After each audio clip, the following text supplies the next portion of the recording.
Faraja pia kiasi. Tunamshukuru Mwenyezi Mungu, tumekwenda salama Kigoma na kurudi salama. Tumekwenda kuiwakilisha Simba Sports Club kwenye msiba wa baba yake Nakibu Dennis, kama ilivyokuwa tamaduni na utaratibu wetu. Simba nguvu moja, mwenzetu anapopatwa na jambo hatuna budi kusimama naye kwenye kipindi hicho kigumu, na tunafahamu umuhimu wa baba katika familia. Kwa hiyo baba akiondoka, wale wa chini yake wanakuwa kwenye wakati mgumu kweli kweli.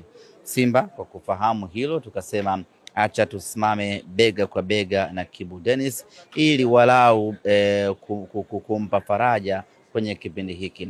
Tumefika nyumbani kwao, tumempa faraja yeye Kibu Dennis, tumewapa faraja ndugu zake, tumewapa faraja majirani wanaomzunguka Kibu Dennis, na kila kitu kimekwenda vizuri.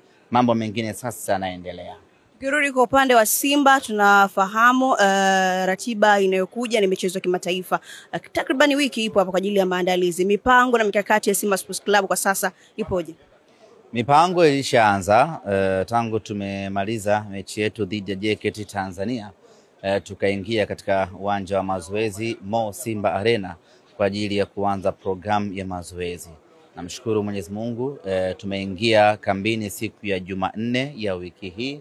Tumekuwa na session za mazoezi kadhaa kwa wachezaji wote ambao hawako kwenye majukumu ya timu ya taifa, na mambo yanakwenda vizuri kweli kweli.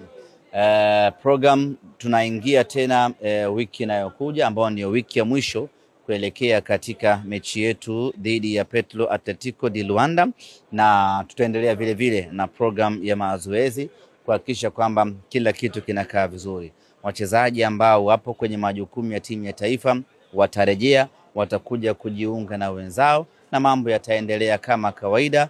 Na kwa upande wa maandalizi mengine vile vile tunakusudia kuanzia Jumatatu maandalizi ya nje ya uwanja yaanze, kwa maana tiketi zianze kuuzwa, hamasa zianze kufanyika kuelekea katika mchezo huo. Advantage ya kwanza nyumbani, wenyewe mnajiita home alone, mpo Benjamin Mkapa peke yenu. Pengine inaenda kuleta manufaiko gani kwa upande wa Simba? Inaweza kuwa ni advantage na inaweza kuwa ni disadvantage. Inakuwa advantage kama unaitumia vizuri, inakuwa disadvantage kama unaitumia vibaya. Mechi ya kwanza ikatokea ukapoteza mechi ya kwanza nyumbani, inakuwa ni pigo kubwa kweli kweli. Lakini ikatokea ukashinda mechi ya kwanza nyumbani, unakuwa umejitengenezea mazingira mazuri kweli kweli. Kwa hiyo mechi hii sisi tuna advantage kwa kuwa tunaanza nyumbani,